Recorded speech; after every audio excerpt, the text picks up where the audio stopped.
start with kind of formal introduction.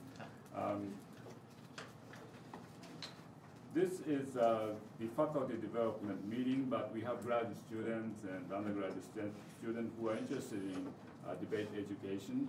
And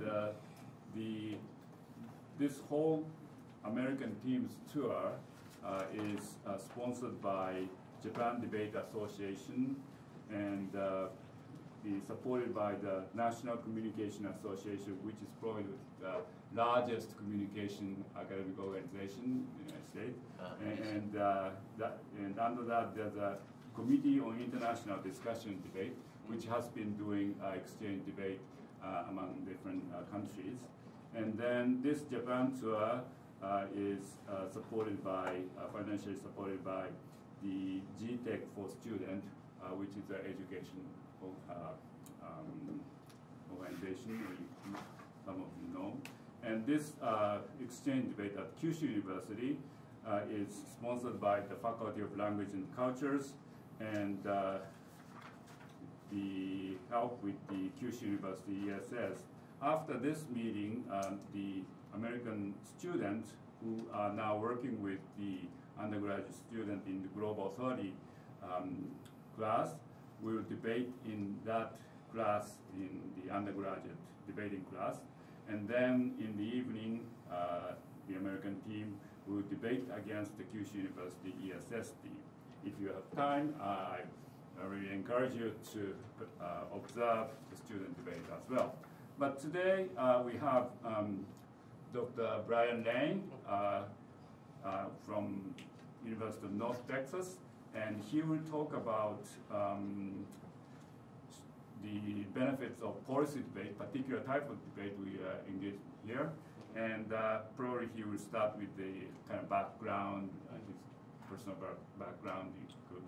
And after his talk, we will do more or less informal discussion about how to introduce debating in the English curriculum or university curriculum so that we can train students for global society. Dr. Lain? Thank you very much. So I'm very, very glad to be with you this afternoon, and I want to say very special thanks to my old friend, Dr. Inoue, that we've had an opportunity to meet a couple of times, and I'm very, very happy to be able to come to Kyushu University and deliver this short talk. And I have to say, I'm very glad to see all of you, because so far on the tour, I've mostly been talking to high school students. And it's very nice to see a group of adult faces. Not that I don't like high school students, but probably it'd be a little bit unusual if I said I enjoyed talking to the high school audiences. That's not normal for a professor, at least not for an American professor in Japan. So we have been on this tour with the American debaters. We arrived in Japan on June 5th. Yes, yes, please come and join us. It's very informal, very informal. Yeah, we want to hear you guys. We arrived on June 5th, and we have toured around to many high schools and colleges doing debates. A lot of high schools. I have come to this understanding that there is a kind of explosion of interest in debate in high schools in Japan. And that's very, very exciting, very, very exciting for folks that are involved in that. We've had an opportunity to visit the Tokyo area and Osaka area and Kobe area and Nagano Prefecture and Saitama Prefecture and the Gifu area and the Sapporo area. And yesterday we were in Kitakyushu, so we have had an opportunity to see lots of Japan. We're very thankful to the GTEC Corporation and the JDA for sponsoring this tour. I had an opportunity to be involved in this tour a long time ago. In fact, I've been to Kyushu University before, but I think at the other campus. Yeah, that was Hakozaki campus. Yeah. In 1995, I was a debater on the tour. And actually, I had just finished debating myself in college and was kind of unsure about what to do with my life. But this tour that I went on in 1995, it changed everything for me and opened up my eyes to international debate. And ever since then, I've tried to work with international debate. And so I'm the current chair of this NCA committee, the Committee on International Discussion and Debate. This committee in the United States is very old. It was founded in 1922 and has supported 90 years of debate exchanges. We've been doing an exchange tour with Japan since 1967. So it has a very, very long history of exchange. And I think that has produced a lot of close relationships between the Japanese and American academic communities, because debate is something that can go across many areas of study, and that's certainly been true of the debate communities. There are many famous debaters that participated on the tour on both sides, and it truly has been an exchange where ideas have crossed over the Pacific both ways for folks. So what I prepared today is something that I thought would help to get things going on this interest in debate. And so I'm going to talk a little bit about the benefits of international policy debate. And I'm going to discuss what defines international debate, the benefits of international debate, how we can do international debate, and then probably some references at the past of things. I couldn't resist the opportunity to show some pictures of my debate team in this slide. So when you see these folks, these are all my debaters at the University of North Texas, and they're proudly displaying their mascot. Do you have a mascot at Kyushu University? It's not an orange, I found, but you have some sort of mascot. I don't know, but we have school, this is actually for you, so the color pro, this is the school color. Symbol color. But I don't think we have such kind of mascot. Mascot? No Sports mascot? teams may have something like that. I don't know. At the University of North Texas, our mascot is the eagle. You can see this very badly drawn eagle that we put together. And for whatever reason, the students at the university make a sign like this. They call it the eagle claw. And they will often say, caw, just exactly like that. So they do this kind of thing in the photographs that we have. So you don't have this sort of mascot system for the students? No. Some universities may have. Okay, well, I tell you what, for today, you can all be a part of my university. Okay. Okay? So when you see the students show the eagle claw, you can put an eagle claw as if you're greeting them across the ocean. So you can all be UNT Eagles, we say. All right? Okay, so we'll go with that. So we want to start off the topic of what is international policy debate. And the first thing I have to say is it's only debate specified by questions of public policy. So these are questions that a large group of people are interested in. They affect the public at large. So many people are affected by these questions. It doesn't specify a particular format. So it's not one kind of international policy debate. You can do it many different ways. You can have a different order to the speeches.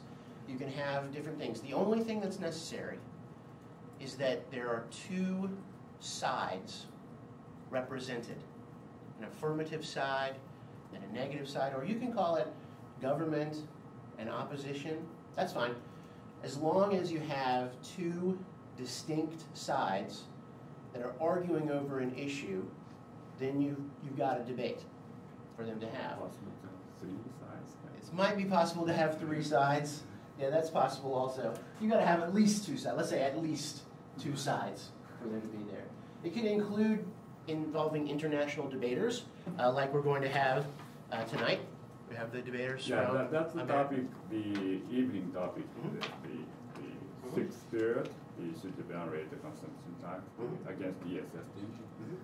It could include international tournaments, so tournaments that invite a number of different people, or it could just include international topics, so topics that affect international issues. Is this topic, should Japan raise the consumption tax? Is that an international topic, you think? Huh? It's a domestic issue, but somehow related to the international policy economy. Right. It's obviously a question of what Japan should do, but if there are certain international banks that want Japan to raise the consumption rate, to change interest rates, so maybe even this very domestic-oriented topic still has many international features. So I intend to talk about international very, very broadly, to include a number of things. So maybe there's not a strict limit on what's international. Our first debate in the Global 30 class is more internationally phrased. Should zoos be banned? So without any particular agent. So any zoo around the globe. Or the family can pick up any. Or international, or say more specifically, kind of universal. Yeah, that's a good question. What does it have to include? Different nations for it to be international, or just something that affects all kind of people? I think both. Yeah. I think you can include both, because the main thing is to get ideas being discussed about things that affect people that they feel strongly about. So either of those, I think, is fine. I think it's fine. Now, in the United States, we've had a very long experience with debate. Maybe not the oldest in the world. Probably there were people doing debate before the United States. But the United States has the longest history of what we call tournament debating, where many schools would come to the same location to do debate. In fact, the United States' first debate tournament happened in 1931. 1931 in Winfield, Kansas. Comparatively, the next tournament that another country would hold, it didn't happen until in the United Kingdom. They held a tournament in 1975. So it's almost 40 years before another country would hold a tournament that would include competition from many different teams. So because of this, there's a lot of experience with tournament debating, which is not to say that's the only form of debating, but there's much experience with that. And as well, in the United States, there's been a recent interest in studying the effects of debating. So what I've mainly prepared today is to talk through some of the studies and statistical findings of the effects on debate that students have encountered. So these are mostly peer-reviewed research that has appeared in either books that are printed or in journals commenting on the effect of debate on groups of students.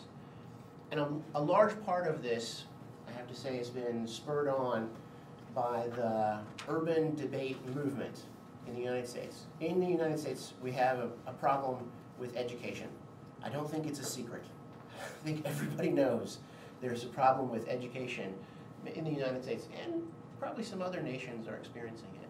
In large cities, it's very difficult to afford the education.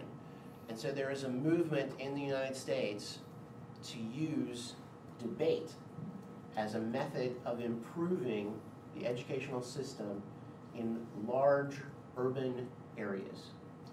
So I'm not sure exactly where it started, but we have about 20 years of experience with what we call in the United States urban debate leagues that use debate for high school students to supplement their education. And it's very, very common in the United States right now. There are several schools that are involved in large areas such as Atlanta and New York City and Chicago and Los Angeles, but also some places that we don't think of as major cities too much, but Memphis, Dallas, Texas has one, Houston, of course, San Antonio area in Texas, where I'm from. Of course, Texas seems so large to me, so there's a big focus on that. In Seattle, there's an urban debate league.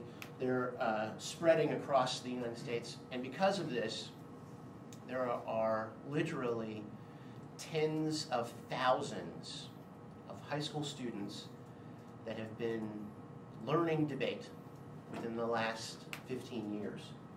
And so researchers are beginning to study this group, and we have more and more data. And I think you'll find some of their conclusions are very, very interesting. So I'm going to discuss some of the research findings from these studies about debate. The most common benefit associated with debate is critical thinking skills. And indeed, there are a number of studies that have asserted the importance of critical thinking skills.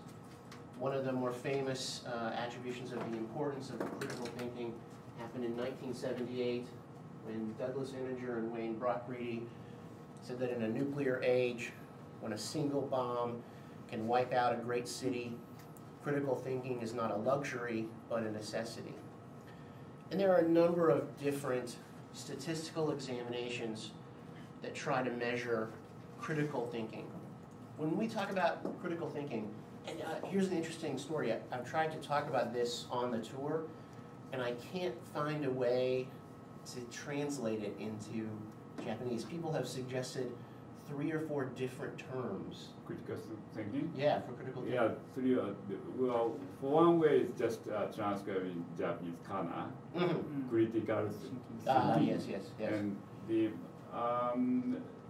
other popular translation is hihan shiko or hihanteki shiko. Hihanteki. Yeah, but that critical suggests a slightly negative connotation. Yeah, that's what I heard. Actually, before the trip, I tried to do some translation with an online dictionary, and it translated it as hihanteki. But there have been a lot of publications about critical thinking in Japan too, and probably about half of them use hihanteki shiko, that kanji, and then the rest use katakana. That's interesting. My understanding is hihanteki is like really, is like disagreements, or being really, really critical. In ordinary use, but in the academic use, we have been using hihanteki in like critical discourse analysis type of use. So probably academics are more accustomed to more neutral use of the word. Well, I think this is a big problem. In the abstract, we talk about how debating both sides of an issue makes you a better logical thinker, and how people try to solve problems, but it's actually very difficult to measure. So many studies have used this Watson-Glasser critical thinking appraisal, the WGCTA, and the landmark study on this found that people who had experience in debate scored substantially higher, almost 20 points higher than people who didn't have debate experience. It's a difficult thing to measure. I think people generally want to think, well, if you have to argue and you have to think rationally, and that will help your thinking ability, but it's a very difficult thing to measure, and we have some difficulty assessing that kind of thing. So this is the largest benefit to debate that people measure. And just to maybe drive this point home a little bit, here is one of my debaters commenting on. I grew up in Joshua, Texas, and in a more rural community, not a lot of people are going to tell you that you should study hard, get good grades, and then maybe one day you'll end up going to law school.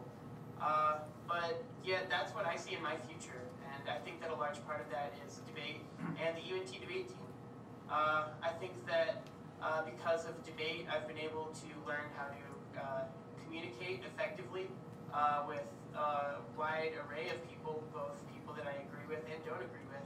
And that's because I've been able to be trained in this kind of rhetoric that allows me to say things maybe I don't agree with, but things that I can communicate to other people, which of course is something that not only do law schools look at whenever they're looking through applications, but it's also just a practical skill that's useful in any kind of major, any kind of lifestyle that anyone might go into.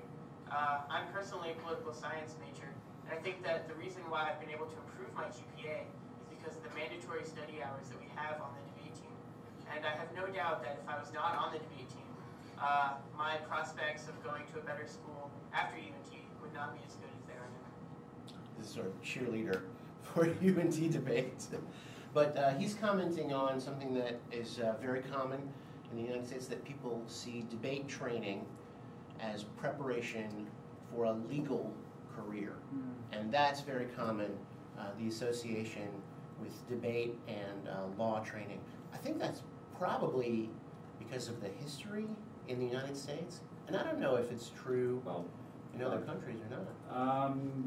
The policy debate in Japan used to be different, but now, see, I have one argumentation debate class elective in Japanese, but many of the students say, well, this may be a class for law major students. So yeah, probably that's a kind of generic perception too. But we used to have more literature and language people because it was done. It has been done in the foreign language, English language. So part of the learning English. That's probably the context for this meeting too. And also, at one time, policy debaters were science major students who were interested in the simulation of policies. Oh, yeah. Huh, that's very interesting. I should probably, to be fair, I don't know if this is a good thing in the United States, because we've had the popularity of debate, and in American society right now, we have too many lawyers. We've been too successful at this kind of thing. So a second benefit that the research discusses is that debate improves people's knowledge about the world. And this is largely anecdotal evidence, but recent topics that people have been discussing include peacekeeping from the United Nations, policies towards China, the balance between the Patriot Act and individual liberties, healthcare, education policy, weapons of mass destruction. Even in the debates that we will see today about the consumption tax, they will discuss a broad range of topics. And people often compare the amount of research that debate encourages and the knowledge of these issues to working on a master's thesis. And some research has suggested that it's comparable to doing the kind of research that you would do for a thesis, this kind of knowledge about the world and information about a whole variety of different topics. So the third kind of area that there's been a lot of research is whether or not debate affects students' performance in the classrooms. And this has been an interesting, I actually would have thought debate would hurt students in the classroom because they have to do additional work. But the research is kind of overwhelming right now that debate helps students improve their grade point averages. And again, this is largely out of this urban debate movement. The largest study on this has found that students participating in debate do better in all of their classes. And this recently published research says that they have improved their perseverance, their ability to remain focused and work toward challenged goals. And in Atlanta, 68% of the students that participated in the debate qualified for the honors program, which you have to have a special GPA for in there. And the seventh graders, so they're like, is that 12 years old? I can't tell. They're getting younger all the time. Of course, I'm getting older also, so it's easy for me to see. They saw a cumulative rise in their grade point average by 4 points. So that means a student that was making C's, average student, after 1 year in debate, now they're making A's, or well above average exceptional students. And this research is really changing American education as a whole. It's having massive effects. Some of this research is done by researchers at MIT, examining a data set of 6,000 students. And the assessments of their improvement in skills is starting to affect other educators and the way that they approach teaching high school students. I'm going to talk more about that in just 1 minute. To kind of sum up this research on how debate has affected grades, here's a short video produced by the Urban Debate League. It should come as no surprise that the link between debate training and success in school is strong. I had E's, and now I have A's, straight A's, so debate has definitely helped me with school. Debate will capture those kids and push them to succeed beyond what they did before. So the students then get interested in school, interested in succeeding, interested in using debate to move themselves forward in terms of their lives. And so that ends up falling, and the benefits of that fall back into the classroom because they decide they want higher grades. They get motivated to get higher grades. The other thing that debate does in terms of increasing grade point average is it reaches students that the school system has not been able to capture and improve their basic fundamental skills. It gives you experience, arguing experience, organization. I mean, the judge just gave me a tip for the structure when I argue. It's not just about arguing, it's about the way you talk, the way you try to persuade someone. It helps you with persuasive essays. If you gotta write an essay to join, to get admission into college, you gotta write an essay. It helps you with the essay skills, talking skills, verbal skills, helps you with your reading, your writing, your taking notes, your listening skills, everything. My coach told me if I don't maintain a 2.5, then she's going to cut me from debate. So, instantly I was like, oh my gosh, I have to stay in debate because, I love interacting with people, and it's just so much fun to get in that room and to feel like I'm someone important, debating about topics that are extremely important. So, it has given me that extra kick that I need to understand that if I don't have my grades where they need to be, I'm going to lose a lot of privileges that are really beneficial to me. The interesting area of this effect on grades that people didn't really expect was that the largest improvements in student skills actually occurred in reading. In reading, because the debaters had to read materials to prepare for the debates, they had a dramatic change in their ability to read and their comprehension skills that they were tested for. So there have been a number of studies that are assessing these different effects on reading. The most dramatic of these came from a survey of students in Milwaukee, and it said that the students that participated by at least a little while in the debate league improved by 1.5 years against national norms. So to try and break that down, that basically means if you're a first-year student in high school, Ichininse, and you're involved in debate, it's like you can read at the beginning of the 3rd year level. You read with the same comprehension as like Sanninse. Even though they're just the Ichininse students, they have the better comprehension from their accuracy and the ability to read more complex material. this has really changed a lot of educational approaches, because one of the biggest problems in American education is teaching reading. So that impact on reading ability has really had a big effect on educators, in the belief that debate could help them as they're trying to teach their students a number of different skills for things. So here's another, this is one of my students, shameless ploy from my students here, talking about... Hi, my name is Farhad Mirzada. I'm currently a sophomore here at UNT, and I'm also on the debate team. I would have to say my time on the debate team has been very special to me. I've met people that I wouldn't meet anywhere else. I got the opportunity recently to go down to Dallas to participate in the Urban Debate League, and I talked to a few high school students there who asked me about what it's like to debate at UNT.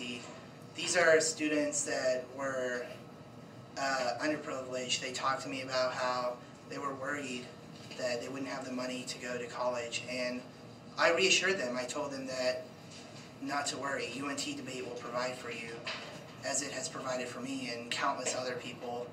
It's given us the opportunity to come here to get a quality education and also have fun on the side doing something we love to do, which is debate.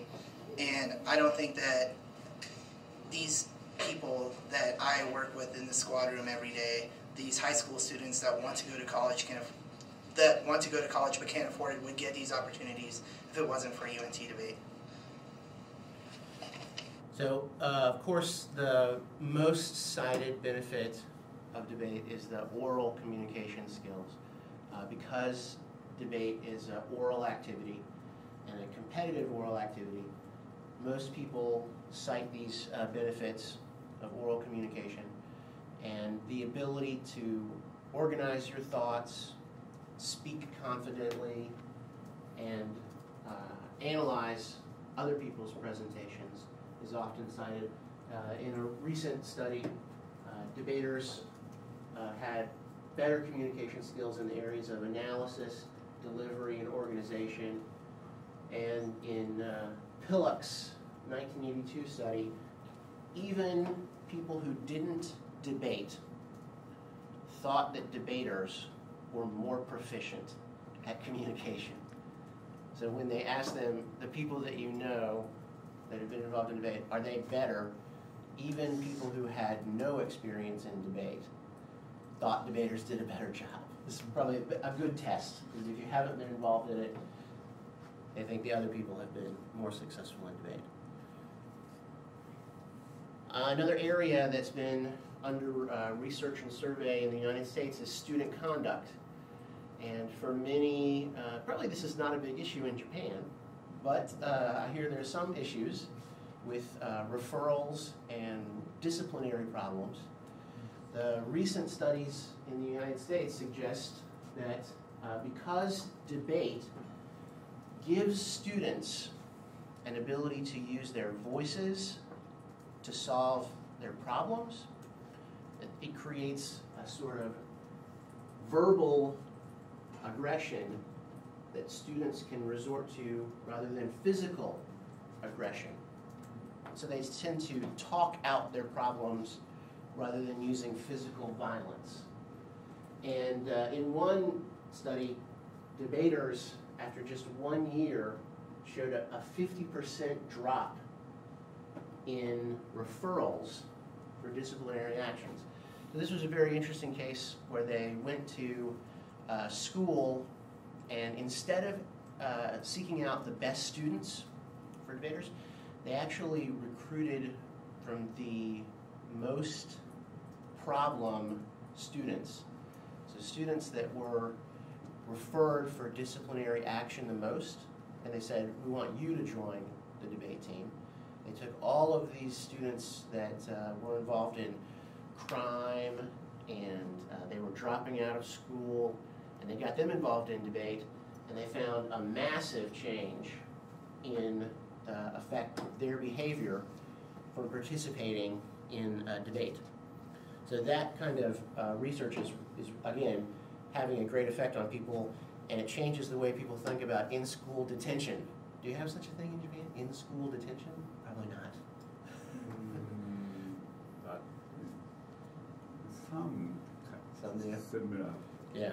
Not exactly. It's a much larger problem, I think, in the United States. Another area where research is being conducted is in leadership training. And this involves tracking a number of political leaders and leaders in other industries that have been involved in debate, because debate encourages people to organize their thoughts and present their arguments. There's been quite a bit of work done to find the leaders in business, politics, military, the law, and education that have happened in recent years. And all of these people were involved in debate in the United States. So Franklin Roosevelt, who was the president, John Kennedy, president of the United States, Richard Nixon, who was the president, Jimmy Carter, who was the president of the United States, Bill Clinton, debated in college, president of the United States, Hillary Clinton, probably the next president of the United States, Zell Miller, leader of industry, Phil Gramm, senator, Malcolm X, the civil rights leader from the 1960s. He actually started a debate league in prison. Was very, very interested in the process of debate. Lawrence Tribe's a legal scholar. Anton Scalia and Sam Alito are current U.S. Supreme Court justices or judges. Lee Iacocca was the head of Chrysler for so many years. Karl Rove was the chief of staff of the Bush administration. Admiral Crowe was Secretary of the Navy. Both David Bloom and James Wilson were journalists that wrote and published quite a bit. Kathleen Jamison is the head of the Presidential Debate Commission and actually started the presidential debate system in Iraq. So they have presidential debates when they're getting ready to have elections also.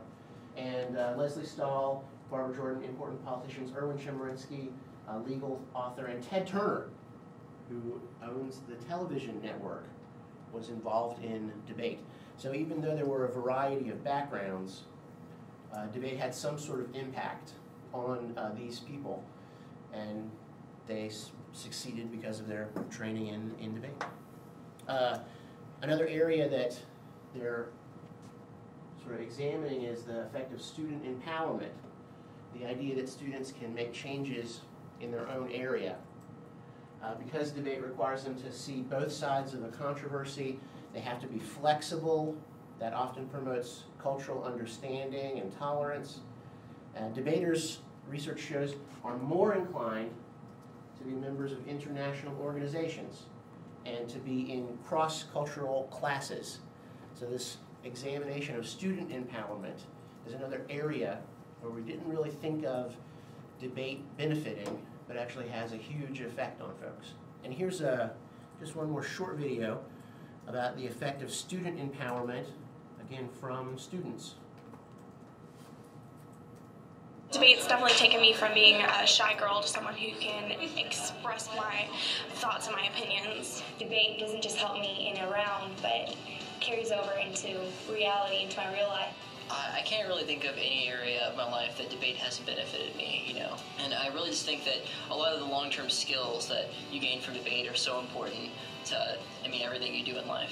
I come from a very, poor family. I wouldn't be able to go if it wasn't free. I wouldn't get any of this information otherwise. So as a debater, I really appreciate that Debate Central doesn't charge anything, because it really kind of puts forth the notion that they're concerned about the debaters, like they really care about the debaters rather than just the money. It has the same quality information that you get from a West Coast debate where you get your CX and LD cards. So to think about it at a price where it doesn't cost you anything but has the same quality, it's an absolute fabulous program. Debate has helped me develop communication skills and research skills. It makes my schoolwork 1,000 times easier. I can apply a lot of the information that I learned in debate or that I've practiced in debate rounds. Not only does it teach me to communicate in a public manner, but it also teaches me how to communicate intelligently. And it definitely helps me research. I learn good study habits, and as well as it opens up scholarship opportunities, which is always good.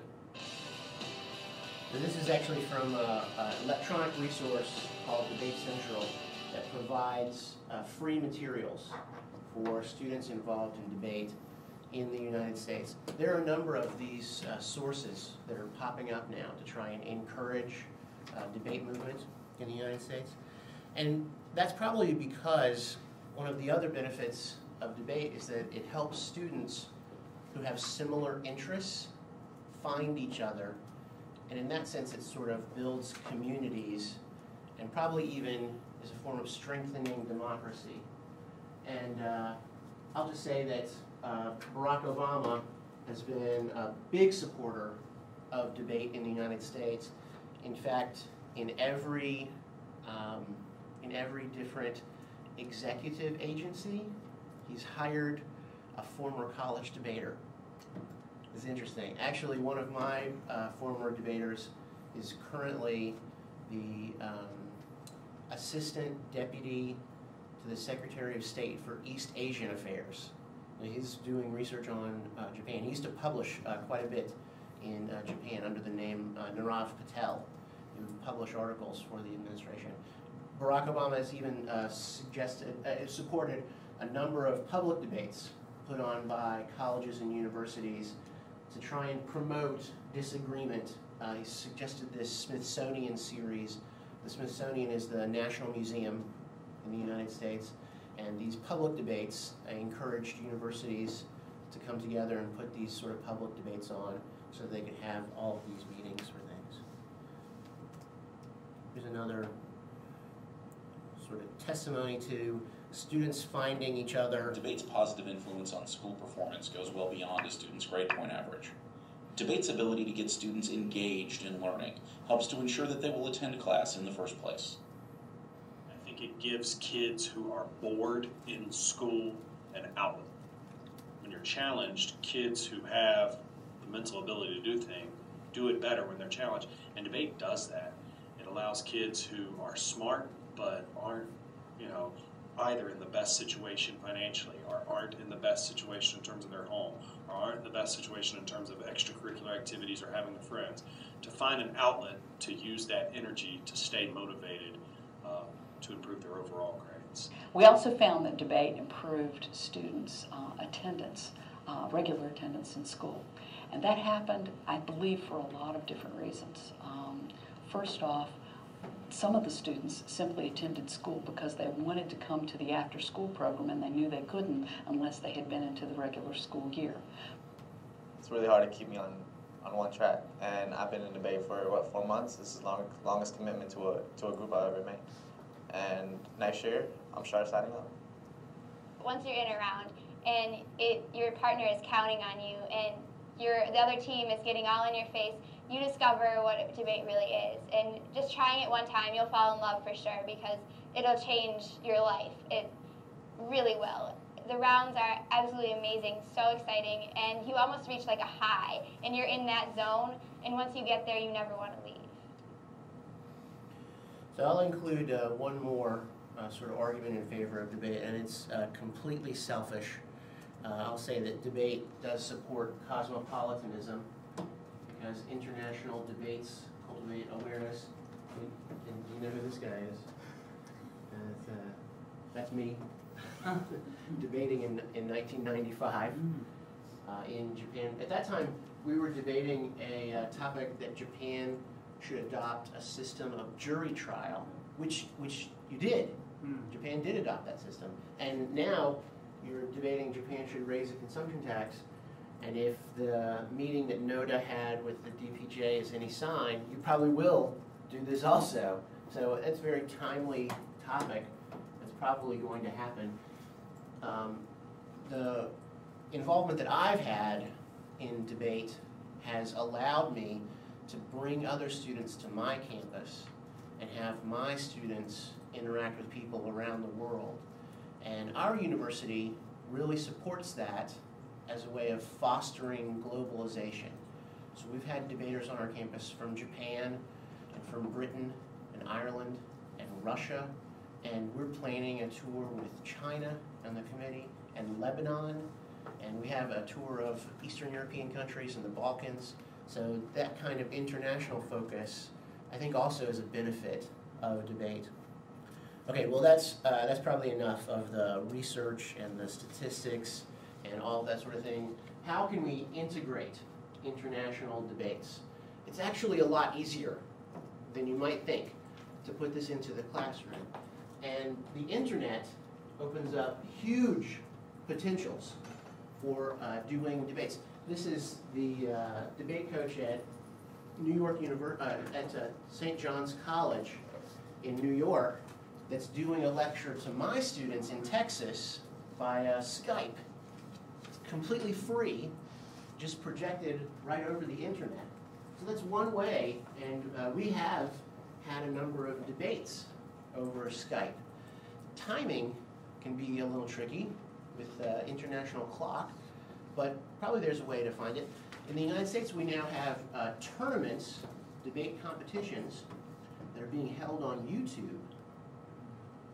So that makes the timing much more easier. You just record a speech, and then somebody else, even across the world, could reply to it.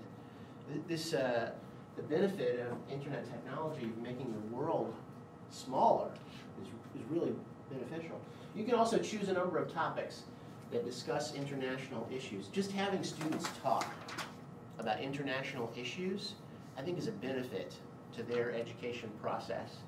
Making them consider their place in the world is something that's good for students to do.